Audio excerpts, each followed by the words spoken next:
everyone, welcome back to the channel.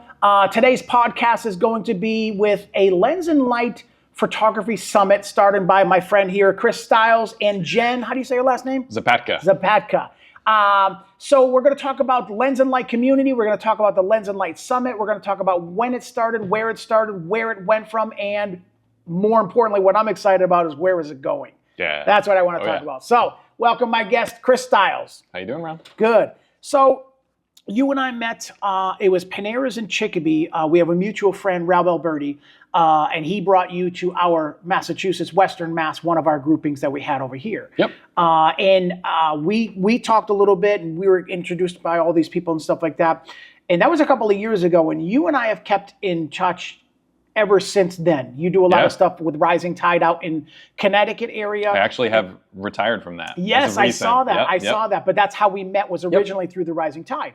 And I would go out there and things like that. So everything worked out with Rob and that introduction right here. And here we are years later looking at, sitting down here. And I want to talk to you about, first of all, how did the concept of Lens and Light originated? So if a lot of my visitors and my subscribers haven't heard of Lens and Light, basically start with how it came about and then what is it? Sure. So I guess I can start with what is it? Yeah, start with what is it. Yeah. So it's a photography summit, somewhere between a conference and a summit.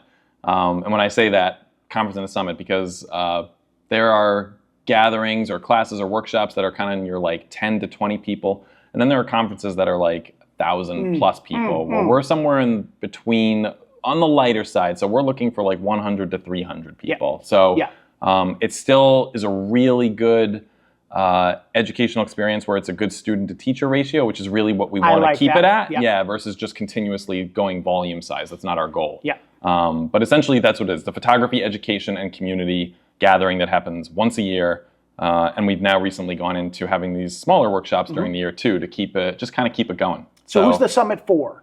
The summit is for, this is the exciting part. So, and it was all part of the how to make this work and all of our challenges. So, and we can talk about that. But essentially it's for photographers. It's not just wedding and or portrait photographers, because we also include photographers who do commercial work, or if you're looking to start commercial work and you have no idea where to begin, which is a big challenge. But we also we kind of have a track that we call a creative track that leaves the door open to other types of niches of photography that may not have an event nearby. So like boudoir, dog photography, which we're working to make it happen. Now that's Jen's specialty. That's Jen's specialty. I'm leaving that to her. Yes.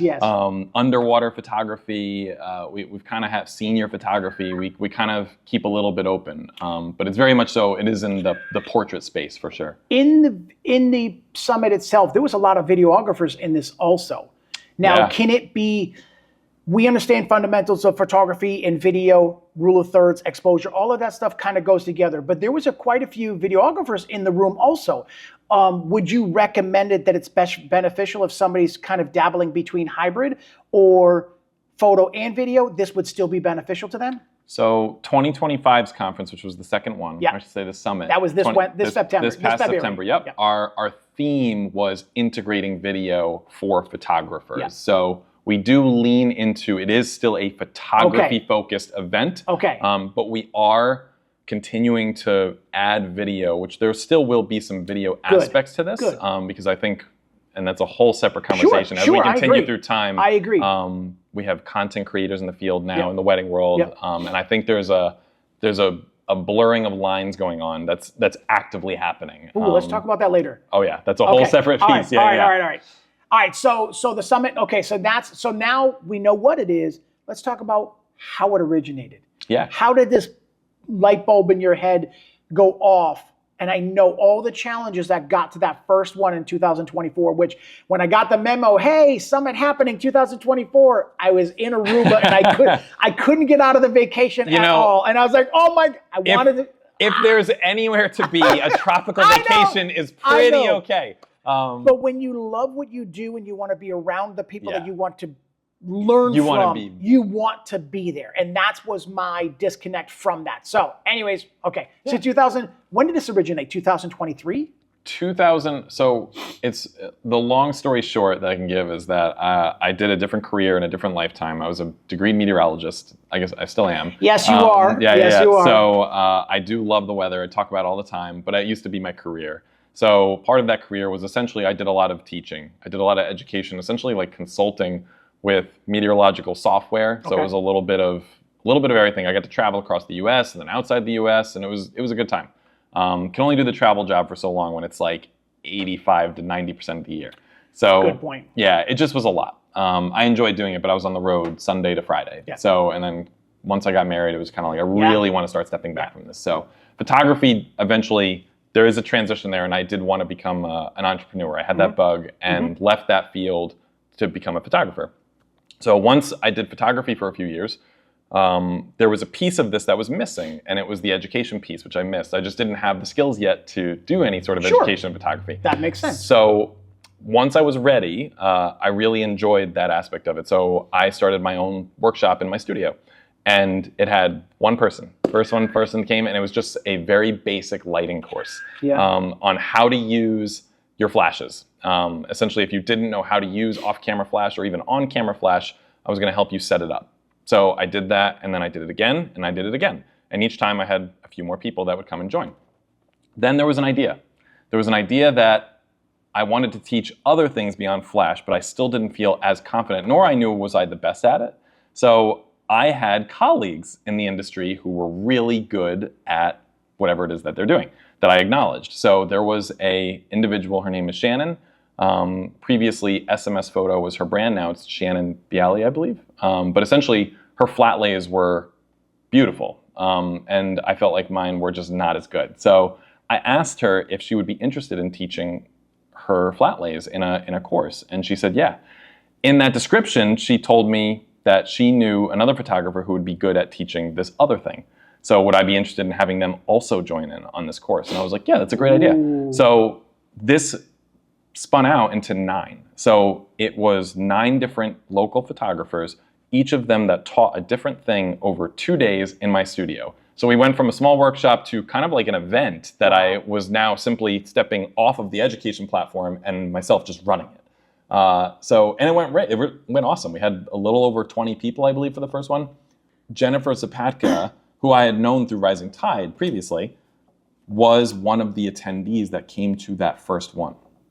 So I ran it again. I ran the workshop again a second time. In between that time, she had approached me and said she had always wanted to do a bigger event. She used to go to a workshop that was, 100 people, and they stopped doing it after COVID. And there really was nothing going on in the area. So she asked if I wanted to do something bigger. And I told her initially, no, there's no way. I'm not doing it. The one that I just did with the 9 instructors it was a lot. It was a lot to do alongside running a photography business. After some time, I went to a bigger conference called WPPI, which is thousands of photographers. And I went into it with a different mindset, which was, what would it look like if I were to do a bigger event? Like, could I do this? Very naively, I was like, yeah, sure. How hard can it be? So, yeah, terrible. It's difficult. Ambitious. It's very difficult. Yes, ambitious. Oh, yeah. Ambitious, stupidity, somewhere in between there. Did you learn something along the way? Oh, it's constant. It's constant learning. Yeah. I feel like as ambitious, if you weren't ambitious about it, you wouldn't have done anything about it. And therefore, 2024 wouldn't have happened. 2025 wouldn't have happened. Yeah. And now 2026, which we're going to talk about in a minute, would not be happening. Yeah. So thank you for your ambition, because I agree. You're from that Connecticut-based area. I'm from that Western Massachusetts area. And I don't feel like there's a lot of these meetup groups that do this in this area at all. So when I first heard of this, I was like, I'm in. How did from the time of concept to being ambitious and the first one of 2025, how much time was in between there? So there was, Jen and I spent a year. Okay, we spent a full year planning it out. And we met usually more than once a week. At the minimum, we met once a week for the whole day. And then eventually it started turning into maybe once or twice a week. And we would meet usually at a coffee shop somewhere, Perk on Main in Middletown, Connecticut. It was a really popular spot. We did a lot of our planning there. And doing everything from scratch, it's this blend of exciting and just enormous amounts of work, and you're just paving the road as you go. And you look for certain help, you can ask questions. And we did meet with somebody who did a conference that was a very similar size that had stopped, and he gave us a lot of advice and talked and such. So that was really helpful.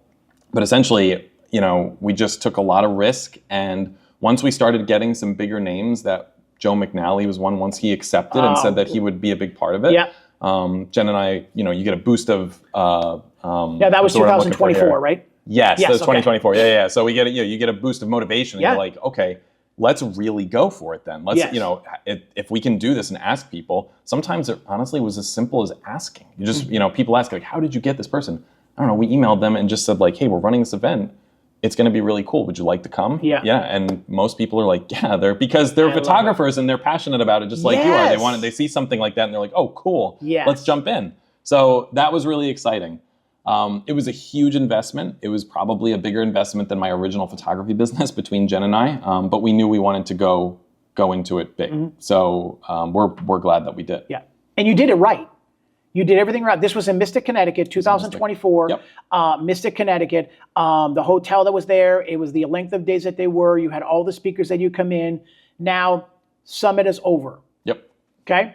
What did you learn from 2024 Summit, good and bad? Yep. And how did you apply that to making this February 2025? How did you take what you learned from 24 into the Summit of 2025?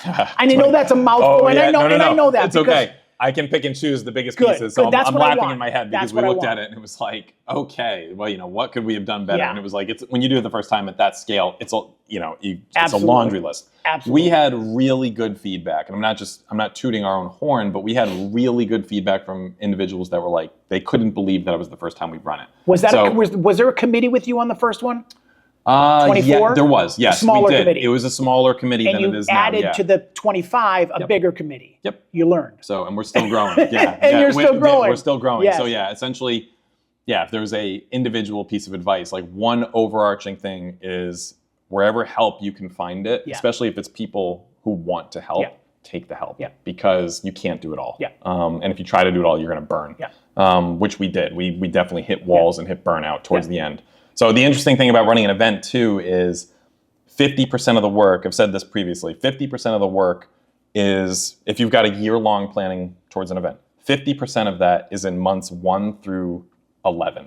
And then the last 50% of the work is the last 30 Crunch days. time almost. It's insane. Yeah. Because that's essentially when, we had our first year, we had 25 speakers, and all of them we were still learning how to communicate all the things that we need, making sure that they have everything that they need. So there was a lot of questions that were getting emails left and right. We didn't really have a good platform to have that communication. It was just email. So poor Jen was dealing with the emails and was just like, it was just a fire hose. How many speakers did you have in 25? 29. 29. So you added 4 more from the first one. Yep. All right. Yep. So what else did you do to compound the momentum from 24 into 25? Because you added some really, in my opinion, some powerful mentors and speakers to that group for 25. And well, now we have something to work with. So now we have evidence that this was a successful event. 100%. So now we have photos, we have video, we have testimonials. So now when we reached out to other individuals, other speakers, some of them had already heard of it. They were like, yeah, we heard from this person, Nice. So we treated our vendors as well as we could. We had vendors who had ambassadors that we had those ambassadors come so that they could help spread the word, or they were sponsored speakers. So there was just a lot of synergy. And that's kind of, again, wherever you can find synergy in planning an event like this and you need to have an audience where we're looking for, over 100 guests, you just have to take everything that you can get. So appropriately. Yeah. And that's essentially what we did. So to answer your other question, I don't really think I did a good job. What were some of the things that we immediately felt we could do better?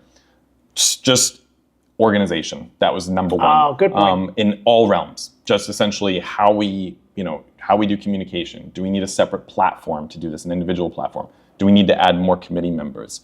There were issues like we had, We had things like speaker portfolio reviews and small group mentoring, which we were really excited about. And you didn't have that in 24? We did. But we it did. escalated and got bigger in 25. It was how it was run. Okay, Where essentially okay. people I are see. looking for their assigned time, Yeah. and we were using a separate website to do that versus there was just too many things. There was too many things. Got it. And once people started getting confused, we didn't have enough points of contact there to help guide people. Again, we're not 1,000 people, but 100 people looking around is a decent amount of people still. So it was just a little bit of chaos. It wasn't the worst. It wasn't like it, it crashed and burned, but it definitely was as it was happening, you could tell it was like, oh, this needs work right here. And that's what you fixed in 25. We worked and we got the feedback from individuals that came from 2024 who went to 2025 said that it felt so much more polished. Yeah.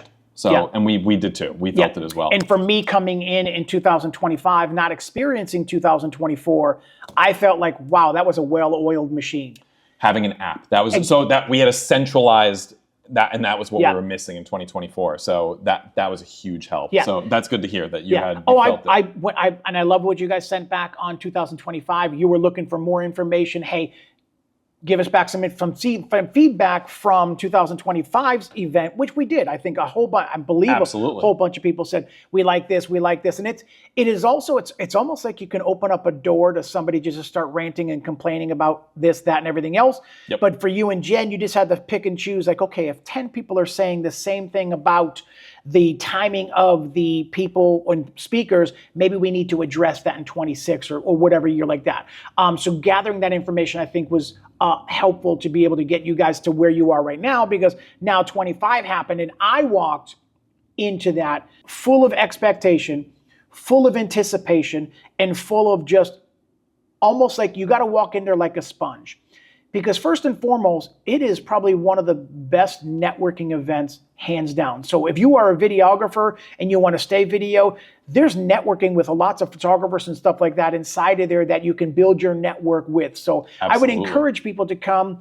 If you're on the fence with deciding to come because you don't know if it's for you, the fundamentals and even the speakers the wide variety of speakers that come in. The wide variety of speakers that you guys brought in, I was like, oh my God, I've been following this guy on YouTube for years, and here he is now, and I'm shaking his hand because you and Jen brought him. That to me was very encouraging. So I want to just express from my point of view as a single photographer, thank you for doing that, because, and I've expressed this to you and Jen many, many times, and I think I say it every single time, even redundantly. We appreciate it so much. To take on the effort and the things that you guys did to get to that point, we're very happy that you got to that point, because I felt like it was an absolutely amazing event. The hotel was excellent, Mystic, Connecticut. The hotel was excellent. The food was everything's included. Your room's included. I went to go for a run or go into the pool in the morning, and then came to my class and had breakfast, and then network with all these people. Yeah. And then I liked how you staggered the classes from this time to this time, and then that person would speak again. If you missed this one you wanted to get because they were there, you did it another time, so you have a chance to do that. I love the variety of doing that. I know that took a lot to arrange and organize. It's one of the most stressful meetings that we have to go through. I feel like you guys were very well organized this time. I didn't experience 24, but I did 25, and I'm looking forward to 26. So. Yeah, awesome. Yeah. It's so funny you say that too, with the organization of classes and stuff. It's one of the more fun meetings we have, but it's also one of the most stressful meetings we have, because you have to balance out. So one of the challenges, I think I said this in the beginning, or I was leading into this, is that what makes our summit unique is we have that variety of, it's not just wedding photographers, which there are a ton of wedding and they labeled wedding and portrait conferences. There's a ton of those across the US. Rightfully so. There's a lot of wedding photographers and a lot of portrait photographers, so there's a market for it. But we still feel that there's so many other niches that can be good. And the advice that we generally, as business owners, you and I receive, is that when you're building your business, the best advice you can do to find your audience is to niche down and really, keep narrowing who you're looking for, and you'll find those people and they'll find you, and so forth. Don't go too broad. It is good advice, but in this one instance, we actually opened up the box a bit and said, why don't we ask our photographers to niche up? Because things are changing very fast in our industry with new technologies, and having the availability to not just learn a specific topic, like, you know, how to do video on this camera in 2025 or blah, blah, blah. That's all good. The education is wonderful.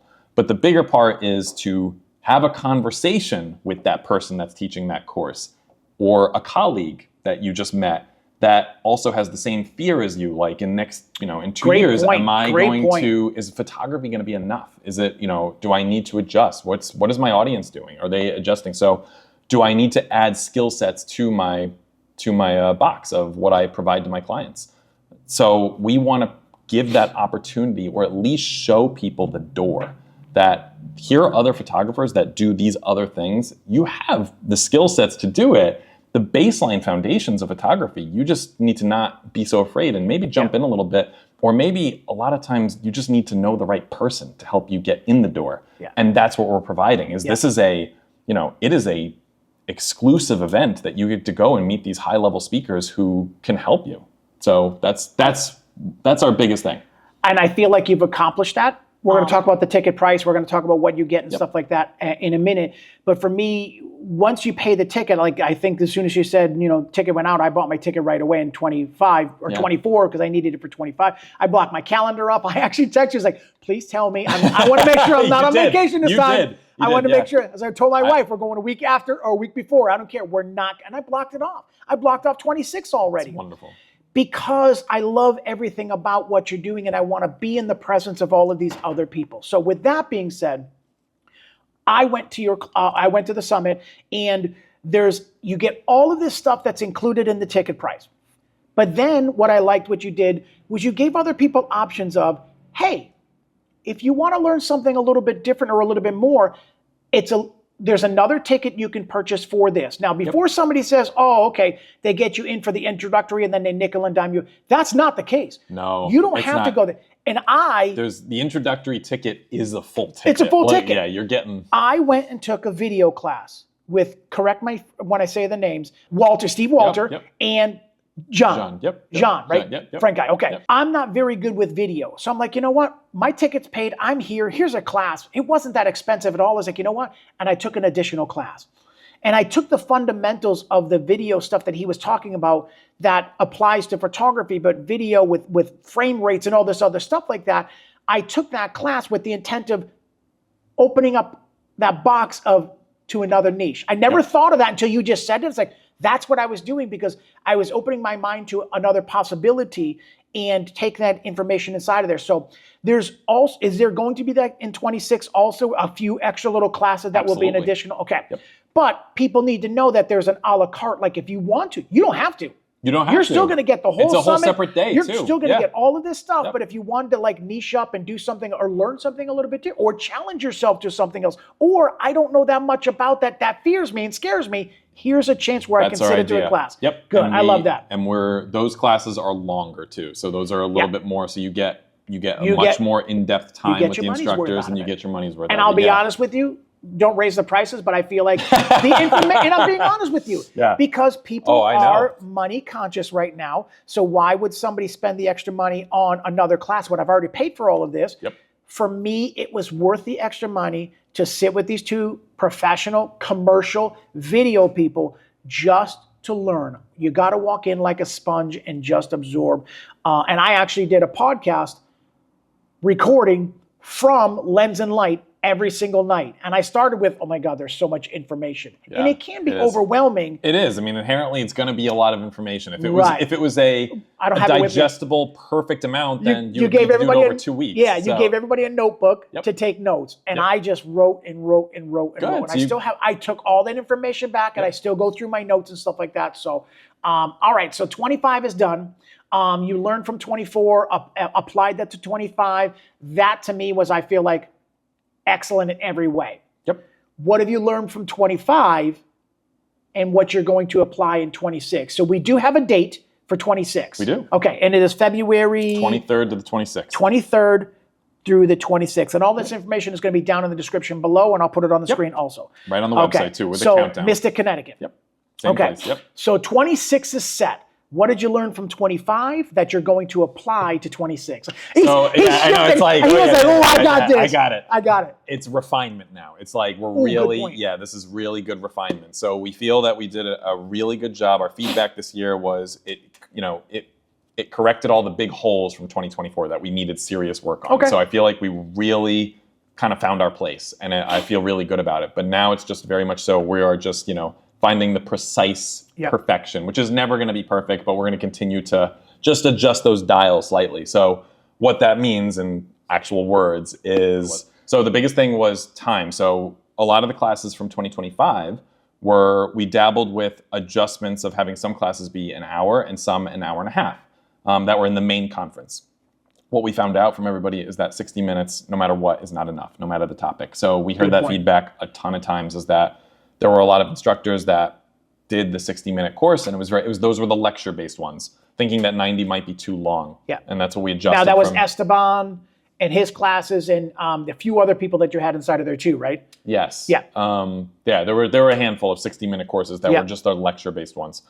And what happened was a lot of these lecture-based courses, because we are photographers, we heard that the instructor took out their camera and maybe did a little bit of dabbling instead of just talking.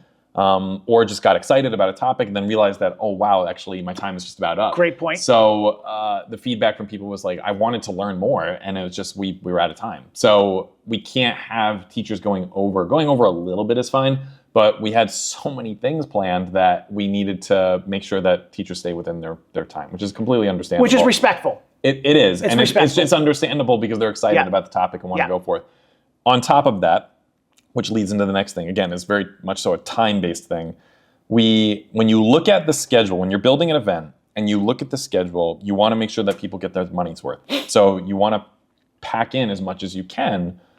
There is a limit. There is a limit to what you can do where people are actually getting tired, or they're just like, I don't even have time to go from point A to point B to capture the next thing, but I want to see it. So what happens is, instead of actually focusing in on the thing that they want to go to at time 10 o'clock, they're already thinking about, I need to get to the next thing because I want to get to that. And they're not absorbing what they need to. Good point. So, and then they just run to the next thing, and then they're just kind of exhausted. So when you look at it on paper, it's so funny. On the schedule, you look at it and you're like, this looks fine. But as you know from being a wedding photographer, when in doubt, you leave extra time. Yeah. So this year, it hurts to do it, but we're leaving a little extra space, more than we did last year, in between certain things, to give people the flexibility to stay those extra few minutes, talk with the instructor, and so forth. And we're also adjusting things like when the small group mentoring is going to be, when the portfolio reviews are, because we had that all in one day with the speaking. So we're doing some adjustments where I think there's going to be, on the last day, instead of having 3 courses or 2 courses, I don't remember what we did, we're going to push small group mentoring to that time. Oh, good point. So it's just we have the big party on Wednesday night. Still going to do it. You're just going to move it towards the end. It's a little bit more. It's an easier thing after a full week of learning to just go and kind of digest and talk about it. Yeah. So, which might work great. It might not. It's all part of it. So. Do you have a lot of repeat speakers coming back from 25 into 26? We haven't finalized that schedule yet. Okay. So we are still making decisions. Some of the things that are tough this year are we are paring down slightly from 29. So we did 25 the first year, 29, and we feel like 29 may have been actually too much. And we're gonna, we need to find a spot where sweet spot. We have to find a sweet spot where we make enough money to support this business, because we are in year 2 and we're still in investment. So we can't be in a 3rd year in investment stage. We need to see a little bit of return. Otherwise, we can't do this. And we want to keep doing it. So we need to find out how many speakers we need, how much that's going to cost. Because the lodging, all of that is part of it. So we need to hit that number with the hotel. They have a requirement. So there's all sorts of numbers that we have to play with. That's just all behind the scenes. And I can definitely tell you the ticket price is not going up. So what was the ticket price in 25? The full ticket price in 2025. Full. Yeah, give me the full. The full was $1,100. That was its most, its peak. Yeah. That included the Tuesday, Wednesday, Thursday, full conference. There were, most of the year though, there was some form of a special going on. You could get it for less than $1,000. That will be the case again this year. So, like an early bird thing. There will be an early bird special. Yep. Can you say when the early bird is expected to go out for ticket prices? So early bird last year was in July. It was in tandem with our launch party. So we do an actual event in Connecticut where we have a gathering. We haven't decided location yet, but it's essentially there's food, there's fun, we do a lot of fun things. Then we announce who the speakers are going to be. Okay. And at that event, we release the tickets for early bird special. All right, and you don't have a date or place for that yet? We don't have a date for it yet. I can tell you though, last year we did it in July. Okay. We're pushing it forward a bit because July is a little bit busy with everyone in summertime. So it's going to be likely in September. And all of your events are all done during the week? Yep. You guys, because we all work weddings on the weekends, you would not host an event on a weekend because somebody else might not be able to go. We have a lot of photographers that do a lot of weekend work. Yeah. So during the big week, part of our audience, when you have these little things, we're going to talk about things that you've done in the past, and if there's any future events coming up that we can plug inside of here. Also, we'll talk about that. But in July, it's June right now, so you should know soon when this July event is going to happen and the early bird is going to happen. So it'll be September likely this year. Okay, for so the you're not launch going to party. July is not. We're not doing July this year. Okay. Yep, July. We've done July in the past, but we found out that summertime is just a little bit busy for everybody. And July is like a peak. Everyone's on vacations and such, so we're going to push into September. Okay. Which gives us a little bit more time to refine the list and Correct. get everything. We want to basically Correct. launch this year with Correct. everything set. Whereas last year we didn't have everything set. Okay, so in September, launch party, early bird ticket price, which I recommend anybody, if you're even thinking about it and on the fence with it, that would be the time to get the ticket, because first of all, it brings the influx of money into you guys so that you can apply it to. It makes it easier for us to understand. I understand that. Yeah, event planning is stressful. People need to understand that it's yes, you get a discounted price, and that's amazing that it was $1,100 last year at full price, which was still worth it for all of that anyways, for everything you had in there. But then the early bird price is like the icing on a cake, and what it does is it gives the money to the event so that they can start funding, because you guys have to put deposits down on hotels. Let me talk about hotels. Hotels are gonna be blocked again, right? Hotels are blocked. And that is something that's separate from the ticket, correct? Yep, the hotel is separate. So you take care of that. You get the hotel block price. We only have so many of those rooms, but there is a cheaper price. Crazy, ridiculous. For that hotel, it is a very good price. My wife was like, that can't be right. And I was like, no, that's the ticket price. Yeah. And because I'm about an hour, maybe an hour and 15 minutes with traffic from Mystic. And I told my wife, this is 4 days. I can't be there at 8 o'clock in the morning and then drive home after a 9 o'clock event to do that. I was like, for me, and I'm going to say a stupid number, I don't think it was like this, but it was like $120. It was something so like really inexpensive. That's like, don't quote me on that. that. Per night. Yeah. No, it was. Yeah. It was. And I'm like, it was like my wife's like, with tax, I think it's like 140. She was mad because she couldn't go with me for 4 days. But it had the hotel, it had the spa, it had the food, it had restaurants all around. It's a good hotel. There, plus a pool. It had everything. I'm like, it was to me like a no-brainer. There's a Starbucks on site. If you want that. In a bar, and they've got everything there. It was a really, really nice, clean hotel, and I feel like it fit with all of the conference rooms that you had, and then the one big room. I want to talk about your sponsors for just a second, because I feel like that's a very crucial part to what you do. And I want you to plug them, and I want you to talk about them as much as you possibly can. So it was we had Sigma, Tamron, Miller's, Milford Photo, Fuji, Canon, Kiss Books, which is the album company, Michaela Jade's company, Asset, ASET, we had Tamron, I don't know if I said that. We had Cheetah Stands. Cheetah Stands, Yep. And they were all there. Nanlite. Nanlite was there also. And there was another company. Barbizon. Barbizon. I was going to say it began with a B. It's the stickers on my jug over there. Barbizon was there. Cheetah Stands was there. And they're all in this room. And you allow a block of time for you. You want people to go into there because what I liked was Canon's there, Tamron's there, Fuji was there, Sigma was there. And there was a time where you guys allotted for, and I believe Canon sponsored that, correct me if I'm wrong, the time where they did the nano lights and the video lights.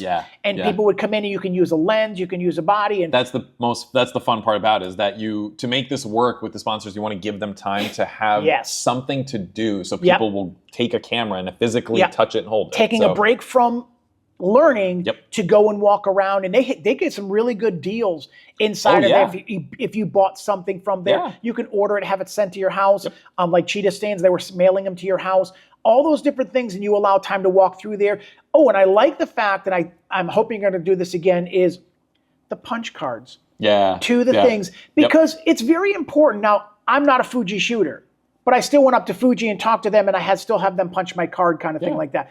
This allows you to go to each one of the booths to interact with each one of these people. So it gives you something to do, gives them something to do. You get your punch card, you throw your ticket inside of the thing at the end of the night, as long as it's full. And at the end of the conference, what did you guys give away last year? You gave, oh my God, we gave away a ton of stuff. Ton of stuff. Bags. Bags. There was software subscriptions. Nanolights. Nanolights. I want to say, I'm trying to think what else we gave away, but there was a lot going on there. So and the punch card concept works really well with us because we don't have 100 vendors there. We have a smaller amount, which allows you to go and talk to all of them. So, and we want you to go and talk to all of them. Yes, because they took their time and brought all their equipment there. As me as an attendee, go there and not pay your respects in a bad way, but pay your respects and say, hey, thank you for coming to the conference. It's a talk huge to me investment about, for them. I'm looking between this lens and this lens. And, if you're an aftermarket person, would it be better to do a Sigma over this? Well, with this E-mount, you can do this and you can do this. And these are the people you can ask and connect and put put the cameras together and the lens together, and you can actually do stuff like that. So that to me was very important. It was very helpful to be able to walk around and do stuff like that. And then all the classes were good. Last year's gala. This year's gala, February 2025. I have to give a shout out to Jen, because the gala, and it comes to the organization, the party, that is Jen's world. She takes care of all of that. That was crazy good. It was. We talked about it, and you kept the doors closed for a long time with the whole thing. The setup with the Oscar, the things with the backdrop. It was fun. Everything was cool about it. So, what was the photographer's name again? Alex Torres. Okay, I'm going to put his link down the bottom over there because he was your photographer. But I'm going to go to the backstory in just a second. He was the photographer for that whole event, and that guy was like everywhere all the time. Your video people were there every time. Your Alex was everywhere all the time, and still part of the event. He's like an amazing photographer. How did you meet Alex? Alex was one of the 9 instructors at the original Lens and Light. Before, Oh yeah. I remember, and that's how he told that story and stuff. And here he is years later, still with you guys and part of the whole team and stuff like that. Yeah. So those pictures were amazing from last year. I'll try and put a link to that website for other people to go show. But the gala was amazing. So do you have a theme for this year's gala? For 2026 gala yet? We do, and I don't know. I don't know if we're allowed to say it yet. Okay, so we have. It's a fun one. Good. So I can tell you that. And you mentioned it and alluded to it in 25. The thought of it. Okay, I can say. I forgot. I totally forgot. So it's fun and games. That's okay. So it's going to be very, very much. You alluded to it, but I didn't know if something changed with that. Nope. Okay, good. We're keeping fun and that. games. Yeah. So that's going to be fun. So I liked how everybody came dressed up for the soiree and for the gala. Everybody brought the Roaring '20s stuff out and the whole cinematic that was the stuff. risk of the very first year we did this in 2024. My fear was that no one is gonna. We had classes going up until a certain time, and then there wasn't much lag up until getting ready for the gala. And so my fear was that people they're either not gonna dress up, or they're just gonna not take it as seriously, or just it's gonna and it'll just fall flat. And it was like, but this is a major part of this, so it was a risk to do this. Jen, I will give her all the kudos. She was like, I think this is gonna work really well, and everyone the first year and last year as well. This past year. Yeah. They came to play. Yeah. And it was a reminder of who the audience is. We are in a room of creatives, and they're going to have fun with it. Thank you, Chris. Yep. I cannot say this enough. You and I, photography, we're not used to being on the other side of the camera and at a dance floor and at a table, sitting down and actually eating at an event. We're so used to the run and gun and doing all the stuff we do. Yeah. Like, I actually had to sit there and say, I'm not working tonight. I don't have to get up and take pictures. The dance floor was packed. It was. Raul Belberti, is he coming back? Oh, of course. Okay. Yeah. Raul Belberti and Pat were there, and Yeah. they had the dance floor going and stuff like They that. do an amazing job. Everything was excellent about everything. What advice would you give somebody that came in 24, did not come in 25, but we're talking about how good 26 is going to be. What advice would you give somebody that didn't come back yet? So I would say, one of what makes the gala just seems like, when you look at it on paper, it's just like, oh, it's this like, you just see party. Essentially, it's just a party, but it's actually a crucial part of this entire thing. And in fact, it's even more crucial than I expected it to be, because at this point, you've now had 2, maybe 3 days, if you went to the master classes, of being submerged in just this information overload. You've been surrounded by the same individuals, because 100 attendees is a perfect number. You're going to eventually see everybody over and over again. It's a big hotel, but it's not that big. You're eventually going to run into people again. 100%. So you've met people you maybe haven't met before, and you've just done all this bonding with just the learning portion of it. And then now here's this event where we're all in the same room again, and the education is now off, and it's just eat and have fun and Relax talk about and it and relax and playtime. Yeah. And what that does is it ties it together. Yeah, I agree. Because now when you come into the final day on Thursday, you've officially feel like you've made friends. Yeah. And the best way I described it at the end of the event is when we were closing, it's sort of like a mini, if you were a kid and you ever went to like a summer camp and you're just thrown into a room with all these people you don't know, and by the end of summer camp, you're sad it's over because you made all these new friends and colleagues. That's what Lens and Light does. That's a great analogy. Yeah. That's a great analogy. The advice I would give somebody that came in 24 and did not come back for 25, my advice would be, give it another shot. Yeah. Oh, absolutely. Give it another shot. Give it another shot, because my explanation of what I just explained is, I'm giving you the opportunity to keep your network alive. Yeah. And you're not just networking on a 1-hour YouTube call, like a chat, or you're not in a Facebook group. Those have minimal impact. You're not going to remember somebody because you're just seeing their username. You need to physically be in person. Yeah. And that's where that bond happens. And now that person is way more likely to either A, refer you, or invite you to whatever their event is. They're going to remember you. And that is so crucial in this business. It really, really is. You can do Google, SEO, all of that. Extremely important. Absolutely. But this is such an easy way to have such more of a profound effect on not just your business, but your just overall demeanor of why you're here, why you enjoy doing it. Yeah, I heard this quote before about networking is the lifeblood. It is one of the most important things. Part of that is your SEO is great and all the other things that you do for your business is great, but the camaraderie, if I can use it that way, between vendor to vendor, in the middle of everything inside of that room, from the master class to the last morning. We do all the giveaways in the morning, and then you have breakfast right there. And then I think there was a few other things that had happened, and then everybody's gone by 2 o'clock and everybody's driving back home. And we're like, that decompression of all of that is, I would say, just give it another shot. If you didn't like what 2024 did, 2025 was here, and now I'm waiting to see 2026 be at this level right here of evolution almost. And that's what it takes. What did you learn? Build on it. What did you learn? Build on it. What did you learn? Build on it. You don't think WPPI got to where it is overnight? No. It took error, and it took trial and error over and over again. So, this is all of New England. It's not subject to just Massachusetts and Connecticut. No, I would even just say East Coast. Yeah. East Coast. I mean, that's where our audience is gonna come from. You don't have to fly to anywhere. You can if you have to fly someplace, but some people fly to Vegas and they go to WPPI and they spend the week that's down there. If you're local to this area within an hour or two of driving, you can come and stay overnight for the 4 days and then drive back home, and it's cheaper than trying to get a flight to go out to over there. Exactly. To me, I feel like being in the midst of thousands is great, but being in the midst of 100 to 150 is better. The connections you will get here on a day-to-day basis is better than what you might find out in the midst of a sea of 1,000.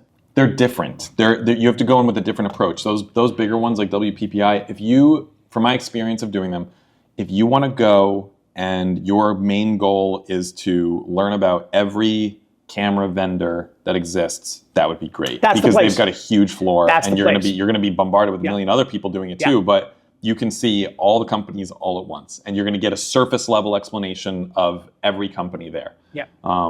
If your goal, though, is to build upon your business with individuals, networking, speakers who are photographers that you follow, and really make an impact on your business, we're gonna be better for that. Yeah, so. And the rooms with your speakers that you have there, not just the bigger ones with everybody's in the room for the main speaker, the separate classes that you do with all of the other separate speakers, there's 10, 15 people in there.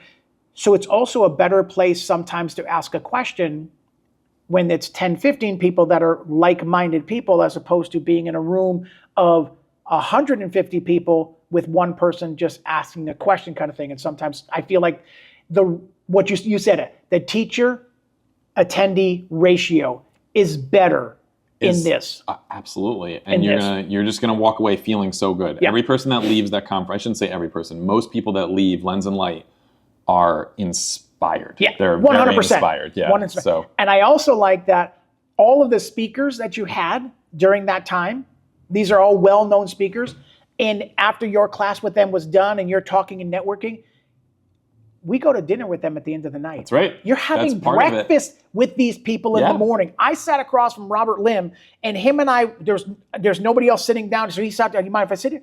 We just had a half an hour conversation about not even photography. We were just talking about life and kids and all these different things. And it was, you're sitting down eating with these people and across from these people, and they're telling stories that they probably wouldn't have said on their classes. It was so inspiring, I feel like is the best word to say that. It is. You're not going to get that anywhere else. No, you're not going to get that. Not for $1,100. No, you're not. What else could we possibly say in capping this Lens and Light? What else would you like to say about it? We can't thank you and Jen enough for everything you've done. Your committee is growing, all the people on your committee and stuff like that. Thank you for all the guys, because we only see the end result. We don't see the 11 months that you guys did before this and stuff like that. That's all the stuff you're making preparations now. So thank you for all of that hard work and preparation that you guys are doing now to make 26 even better. So thank you. What would you like to say about anything else Lens and Light wise? What can we say about the icing on the cake? I would definitely say, just if you have or if you've never been to an event like this, especially if you're an introvert. It was a lot of introverted time. I mean, I'm definitely more of an introvert. As much as it is a challenge to get out in the world and be at an event like this, which from photos looks like it's overwhelming, I almost will use the word, it's necessary. It's necessary to keep you going. Otherwise, your work becomes very droll, and you're going to feel, which you eventually will run into a point in your business where you're exhausted, tired, it's not going well. You're going to go into a blame game of the market and all the things, and clients just aren't the same and so forth. You are in a spot where you need people to lift you up, and this is an opportunity to make those connections and keep them. I love that. So this is all local people that we talk to all the time. They're an hour and 15 minutes or 20 minutes. We're like, oh my God, you live 2 towns over. I didn't even know that. Yeah. Okay. Isn't that great? What I want to say is I want to just add to that little bit that you had just said about all of the stuff you were just talking about. It's not just, yes, it's photography related and based, but you had people that taught you branding. And there was other things in there about small businesses, so it's small business related. So it's not just like, hey, it's not just showing you how to do photography. It's showing you how to run a business also, how to brand yourself in a market of where we are, kind of thing like that. So a lot of the speakers were on that part too. So that was very important also. I wanted to make sure I added that also. That's like, oh, well, I don't feel like I need to learn anything. You should always want to learn something. But it's also business related in there also, that it gives you, there's a couple of speakers in there that will help you with branding, that will help you with marketing, that will help you with small business also. There were a lot of classes that we focused on last year because our theme was video. So between the video and just how many courses we can have, as we're limited, they were very much so photography related in the sense of like playing with your camera, getting out and learning technique.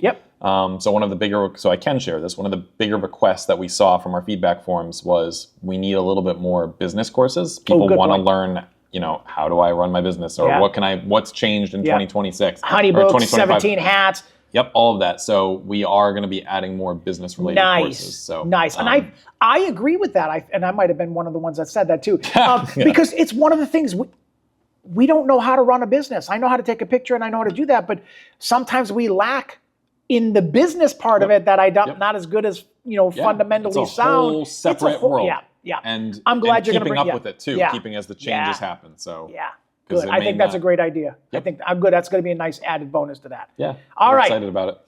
Anything else about Lens at Night? I think we're Because good. I want to talk to you about photography, your business. You're based out of Connecticut. I want to talk to you about any trends that you're seeing from 24, 25. Absolutely. Yeah. Name me a couple. Give me a couple.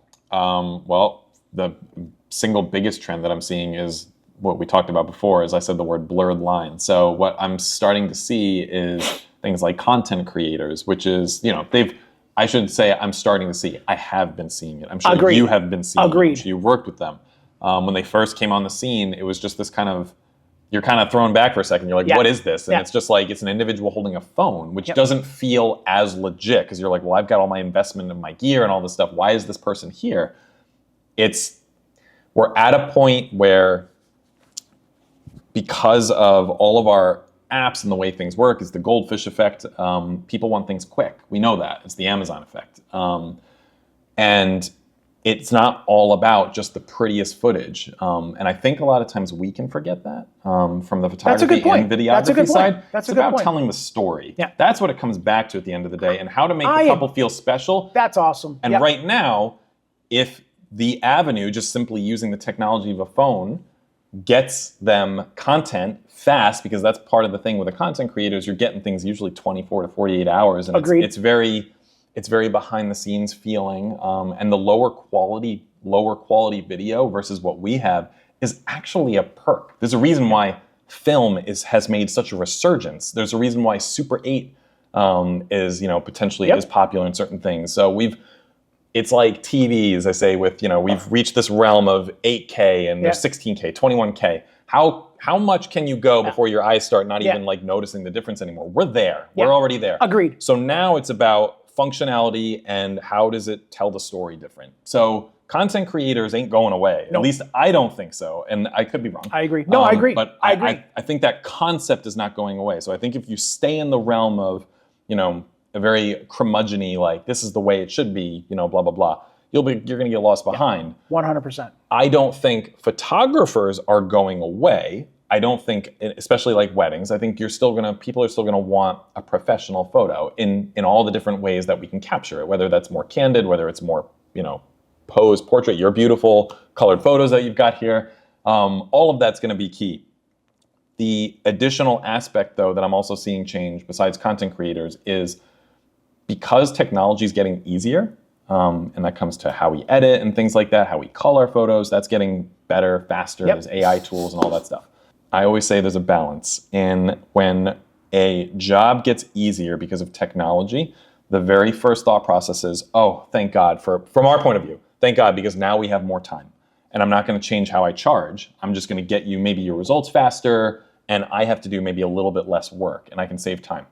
That only works so long before somebody takes that extra time and now starts using it to provide something else, and then they stand out in the market.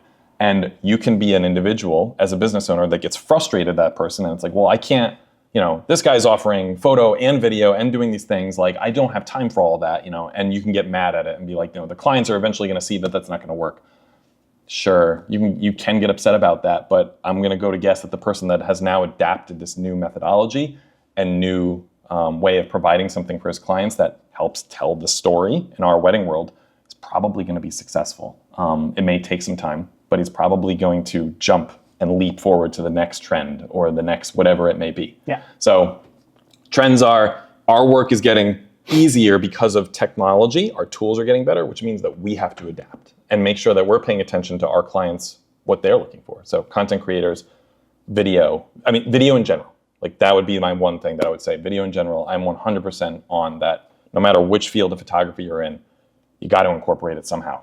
I don't care if it's behind the scenes. I don't care if it doesn't have to be the world's most expensive camera. It could be, and that may be the plus side of it. Yeah. So it looks different. It's more fun, but essentially, I think that you have to look at that. Yeah. You have to at least take that into account. Or if you're going to stay with photography and only do photography, which is 100% feasible. As a single business owner, we only need so many clients to just have a lifestyle that you want, whatever you define that to be. I think you have to be the best. Then if you want to keep it going, you have to at least strive to be the best. You can't ever get lazy.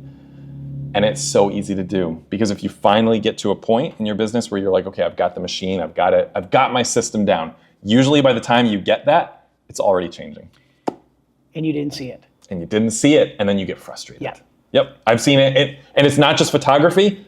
In my other line of work, my meteorological work, it was the same thing with the software. It was meteorologists who had been using software, and they had been using it for 10 years, and I came in with a new thing, and they were like, it's not going to make a difference, the viewer, blah, blah, blah. Just would get all curmudgeon-y and complain.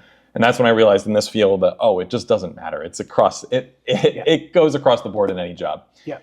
If you want to be an entrepreneur or a small business owner, I do feel strongly about this. You better be adaptable constantly. And if you're not, then you're not going to make it eventually. I should have started that question with the whole beginning of the thing, because seriously, that advice I feel like is so accurate to right now with where we live. Because my next question was going to be, where do you see photography and wedding industry in 5 years? You just answered it. You just answered it by saying what trends are. That trend right now with the video and the content people and stuff like that, I feel like that trend is going to stay and rise in the next 5 years. And you are absolutely right. I've been saying this for almost 5 years now, that if you cannot adapt to what used to be to what is now, you're not going to get anywhere in the future. It's just not going to happen. You have to adapt. Styles change. Creativity change. Technology and what our cameras can do now, which they couldn't do before, has changed. Why would we not take advantage of that? And then some people might say, well, that's just riding a wave of a trend. Well, I want to stay in business and I want to keep eating, and my bank still wants their money at the end of the month. You can get frustrated about it, or you can do something about it. That's it. Because getting frustrated about it isn't doing anything for you.